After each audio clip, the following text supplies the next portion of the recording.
काली नजर। माँ, माँ। अरे क्या माँ माँ कर रहा है? बकरी का बच्चा है क्या? अरे माँ, मजाक छोड़ो। मुझे फाइनली वो मेन चौराहे वाली दुकान मिल गई है। अब देखना, आपका बेटा दुगनी स्पीड से पैसा कमाएगा। ओफो, ये क्या? मेरी ऑनलाइन मेकअप क्लास चल रही है। इतनी जोर से क्यों बोल रहे हो आप दोनों? अरे मेरी धर्म पत्नी जी, मेकअप क्लास बाद में करना। वो चौराहे वाली दुकान मिल गई है हमको। अरे वाह! रुको, मैं अपनी माँ को फोन लगाकर बता देती हूँ। अरे मैं भी अपने रिश्तेदारों को बता देती हूँ। कितनी खुशी की बात है। हाँ हाँ, मैं भी अपने दोस्तों को बता देता हूँ। 1 हफ्ते बाद रजिस्ट्री है। बस, घर में खुशी का मौका था। उन तीनों ने अपने अपने फोन उठाए और लोगों में बात फैलाना शुरू कर दिया। और रही सही कसर, श्वेता बहू ने अपने पड़ोस में सबको बताकर कर दी। अरे वर्मा आंटी, अब हम भी जल्दी कार ले लेंगे। घर का रेनोवेशन होगा और ठाट से रहेंगे हम भी। अरे, ऐसा क्या हुआ? लॉटरी बाटरी लग गई है क्या? अरे, इस बार चौराहे वाली मॉल में हमको भी दुकान मिल गई है। दुकान नंबर 21, जो एकदम चौराहे पर है। अब ग्राहक बढ़ेंगे तो आमदनी भी बढ़ेगी ही ना। अरे वाह, कितनी खुशी की बात है। मैं बहुत खुश हूँ तुम्हें इतना खुश देख के। बाकी एक बात कहूँ, सबको मत बताते फिरना। किसी की नजर लग जाएगी तो खुशी की खबर वापस लौट जाएगी। हैं? ऐसे थोड़ी ना होता है। अब डरा रही हो। अरे सही कह रही हूँ। काली नजर कहते हैं इस चीज को, जब आप किसी को कुछ बताओ और वो काम बिगड़ जाए। अरे लेकिन मैं तो। तुमने सबको बता दिया ना? हाँ, फोन लगा लगा के। अब बच के रहना। काली नजर बड़ी खतरनाक होती है। श्वेता इतनी खुश रहती है कि वो वर्मा आंटी की बात पर ध्यान ही नहीं देती, जबकि पड़ोस में और भी लोगों से खुशी की खबर शेयर करती रहती है। अगले दिन राजेश बहुत दुखी होकर घर आता है। अरे बेटा, क्या हुआ? मुंह क्यों सूजा हुआ है? मधुमक्खी ने काट लिया क्या? माँ, वो दुकान किसी और के पास चली गई। किसी ने ज्यादा भाव लगा दिया। अरे पर बात तो आपसे हुई थी ना उस दुकान वाले की।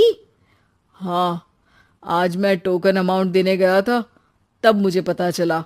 कोई आकर सुबह मुझसे पहले ही ज्यादा अमाउंट दे गया। काली नजर। क्या? क्या कहा? वर्मा आंटी ने समझाया था कि किसी को बताना मत, वरना काली नजर लग जाएगी। अच्छा, तुम्हें उनकी बात मान लेनी चाहिए थी।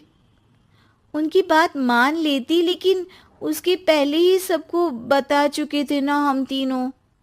अरे अगली बार से ध्यान रखेंगे।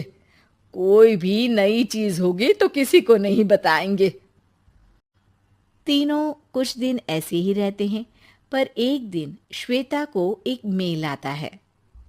राजेश, मेरा ऑनलाइन मेकअप कोर्स कंप्लीट हो गया। अब मैं खुद का पार्लर खोल सकती हूँ। अरे वाह, अपने मोहल्ले में ही खोलते हैं। ये जो घर के सामने दुकान है ना, वहीं। हाँ, यहाँ सस्ती भी मिल जाएगी। अगले दिन श्वेता वर्मा आंटी के पास जाती है, मिठाई का डब्बा लेकर। अरे आओ आओ, कैसे आना हुआ?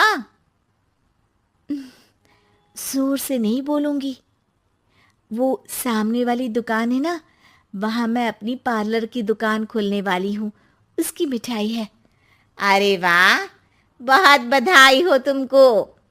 हाँ, मैं कमाने लगूंगी तो राजेश पर पूरे घर का बोझ नहीं रहेगा ना आंटी जी। ये तो है। पर ये बता कि तूने ये बात किसी और को तो नहीं बताई ना? अरे नहीं नहीं, पिछली बार गलती कर दी थी। काली नजर लगी किसी की और राजेश के हाथ से वो दुकान चली गई थी। सबको मत बताना। चलो मैं चलती हूँ, कल दुकान की बात करने भी तो जाना है। अगले दिन श्वेता दुकान के लिए मालिक से बात करने जाती है। अरे लेकिन दुकान तो हम कल रात को ही किसी को दे चुके हैं। कल ही? हाँ कल ही।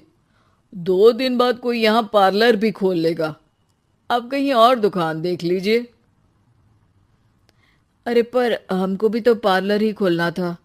हाँ भाई एक ही दुकान है, आधी आधी तो नहीं दे सकता ना मैं। राजेश और श्वेता घर पर हताश होकर आ जाते हैं। इस बार तो किसी को बताया भी नहीं था, अब किसकी काली नजर लग सकती है? सुनो, तुमने माँ को बताया था क्या? अरे कैसी बात कर रही हो, माँ की नजर थोड़ी ना लगेगी। पक्का तुमने किसी को नहीं बताया था ना? सिर्फ वर्मा आंटी को बताया था, उन्होंने ही मुझे किसी को नहीं बताने को कहा। अरे यार तुम भी सही हो, मेरी माँ को नहीं बताने को कह रही हो, पर वर्मा आंटी को बताना तुम्हें जरूरी लगा। अरे वर्मा आंटी ने ही तो काली नजर के बारे में बताया था ना, वो हमेशा हमारा भला ही तो चाहती है। मेरी माँ भी हमारा भला ही चाहती है। अरे पर चिल्ला क्यों रहे हो, बात नहीं कर सकते क्या आराम से? नहीं आता वो आराम से बात करना, और करना भी नहीं चाहता हूं मैं। दुकान जाने का दुख गुस्से में बदल गया था और राजेश और श्वेता में बात बंद हो गई थी। 2 दिन बाद मोहल्ले में पार्लर का इनॉग्रेशन हुआ, जिसमें मोहल्ले के सभी लोगों को बुलाया गया, पर श्वेता, राजेश और माँ नहीं जाते। माँ अंदर आ जाओ, क्या देख रही हो? अरे नया पार्लर देख रही हूं अपने आंगन से।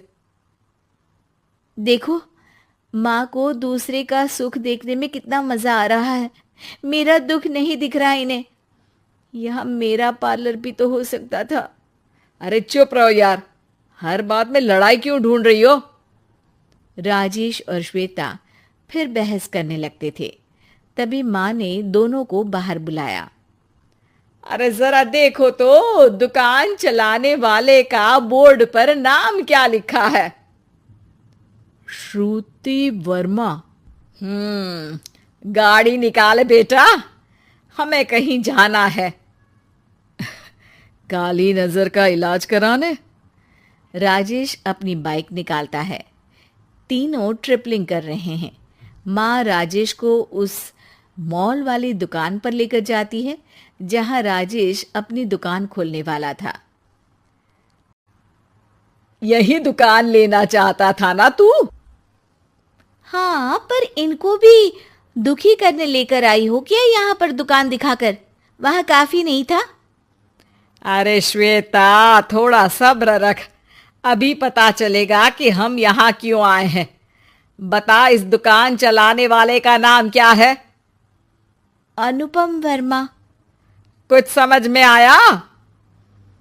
वो दुकान वाली श्रुति वर्मा, ये दुकान वाला अनुपम वर्मा, और हमारे पड़ोस में हमने उस दुकानों के बारे में बताया किसको था? अब वर्मा आंटी को।